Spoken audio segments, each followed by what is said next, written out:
Well, I'm hungover and sad. Yeah, lads, I'll be totally honest. Liverpool lost the Champions League. Fine. You know that when we were talking about the treble and the quadruple, we meant the double. You're gonna have to bear with me for this one, folks. I've consumed a lot of alcohol. I'm basically running on diesel as things stand. I've got more things in common with a shell garage than a normal human, and I feel like a shell of a man as well. After disappointment and heartbreak on the final day of the Premier League, though at least realistic in the sense that we kind of knew Man City probably wouldn't lose to Aston Villa, going into the final game of our season, the Champions League final against Real Madrid, we at least had some high hopes of getting some revenge on a side that had beaten us in the same final 4 years ago. But as it turns out, the Spanish Giants did exactly what they do best by winning yet another European title, their 14th in total. But my initial, original first thoughts, my first hungover, extremely depressed. I felt like we deserved to win the game, and that's what makes it even worse. So we didn't play to the best of our abilities, I'm gonna be totally honest, especially going forward. Like, we created a decent amount of chances, but we were so unbelievably wasteful all of the time. Now, don't get it twisted. Thibaut Courtois put in a man of the match performance. I don't even care whether he won it. I mean, obviously, probably Vinicius Jr. got it. I'm not gonna lie, lads, I didn't stick around for the trophy celebration. I went and watched it in a pub. So, did I care who won man of the match? Not really. Yeah, for me, it was Courtois, and I remember tweeting about this, and a couple people got annoyed as if he didn't put in an incredible performance. That was a defining one for him, because there were some huge chances for us. I mean, Sadio Mane's save onto the post in the first half, even before they were leading the game, was incredible. And yeah, it was a story of just missed opportunities. Diogo Jota really probably could have done a little bit better with a couple as well once he'd come on. Yeah, it's a sad day in the Yusufu household. And the run of the game, especially in the first half, like the overall flow of it and the danger areas, we were very much on top, in my opinion. But obviously, the biggest thing in the first half, and I'm not even going to stunt here, was obviously the disallowed goal for Karim Benzema. And I'm going to be totally 100% honest with you. I don't know how it was offside. Obviously, I know that Benzema's behind the goalkeeper, so it's not based on, the final defender in this situation as to who's being played on. But, the ball comes off Konate and Fabinho, I think. Again, I'm working on memory here, which is extremely hazy by this point. But they were both going in for tackles.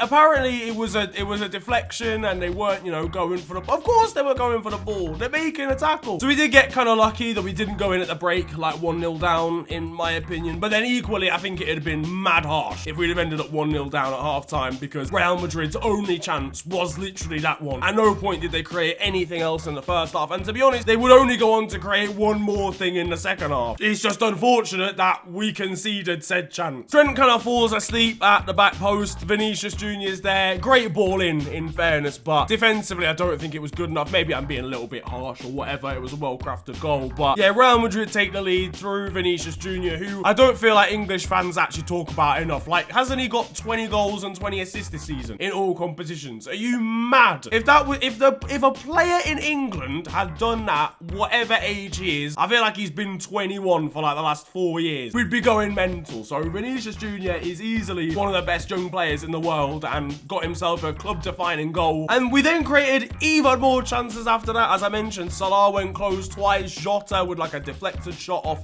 Trent. Naby Keita sent one into Marseille at one point at the end of the game, and I just knew at that point we were not going to get anything out of this game. We didn't get any revenge. Sergio Ramos is loving his life. God, I love it. I fucking love it! Mo Salah's currently going through his Twitter and deleting everything. And overall, as I said, we just weren't clinical enough. And in a game like that, you absolutely have to be. I've got to take your chances, especially against Real Madrid. They're literally the kings of this competition. If you give them even a sniff of winning something in the final, they're gonna take it and they're gonna win the final. And the run they've had as well, to be fair, I mean, whilst I feel based on chances created, deserved it on the night, if any team can get through PSG, Chelsea, Man City, and then Liverpool in the final, they probably deserve to win the tournament. So, the thing is, obviously, I know how it's gonna work, right? All the other fan bases in England are gonna use this as a way to banter us, and I know that. We said we were going to win the quadruple. But it's like when we said football was coming home. We didn't actually mean it. We didn't actually think Kieran Trippier was going to be lifting the Euros. He wasn't even there, so he wouldn't have been able to lift them anyway. But my point stands, obviously, as time progressed, we genuinely were like, oh my days, we actually could win the quadruple here. here. But the fact that we've even come so close, I mean, no other team in English history has come this close in terms of minutes played and getting to finals of the quadruple. They've never come this close to the quadruple. Manchester United obviously won a treble. That's insane. Big ups them. Again, but in the past, lads, so you're holding on to something for quite a while. But, you know, in terms of actually getting to every single final and playing every single game in a season that you could play, no team's ever come close, and I think we should be extremely proud of that regardless. Team's done an insane job.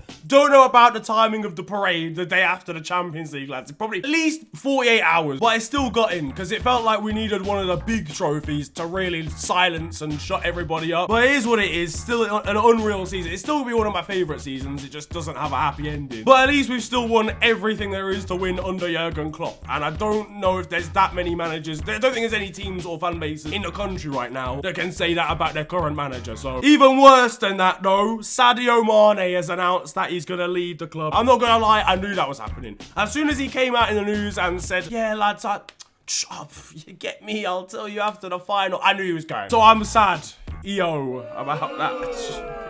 And it's a shame as well, because like I've always said I don't think he was that good last season, but this season he came back into his own and showed the old Sadio Mane again, and he's one of my favorite players. Like, he just seems like a sound guy. His story's inspiring. He's a great footballer. He's lovely to watch. He links up well. He works in our system amazingly. So it's a shame that we're going to see him go, probably off to Bayern. But it means we need a replacement in the forward line. And I don't care. Yeah, I literally don't care about other options. Christopher Nkunku. Just please, Liverpool, make it happen. Nkunku, Bundesliga player of the season, taken Leipzig to the DFB Pokal. Scores in literally every single game he plays in over in Germany. He's young. He's technically great on the ball. Good finisher. Extremely fast. Liverpool, if you're watching this video, you get me. I'll just take a cut of the signing bonus, obviously, because I gave you the idea. Champions League final didn't go how we wanted it to go. Good season overall though. Not a great ending, but a phenomenal season, and I think we can be really proud of what we've done. What we need for next season obviously is a Mane replacement, but generally speaking, it's really hard to work out what else we need in terms of firepower. It's probably just better depth in certain areas. It's the end of the season now. It's gonna get boring. FTW is gonna be like 6 minutes long from here on in. If you enjoyed this video though, feel free to slap a like on it and subscribe if you are new to the channel, because we are done here. I'm sure the anti-Liverpool fans have enjoyed seeing my depression in this one. But yeah, as I said, like and subscribe if you enjoyed. Comment about whatever you want to comment about. Genuinely, I don't even care at this point. You can also follow me on social media though. It is @theofficialfng on Twitter and on Insta. But it's been a pleasure ranting at you guys today. Have a wonderful day. Enjoy yourselves, and goodbye.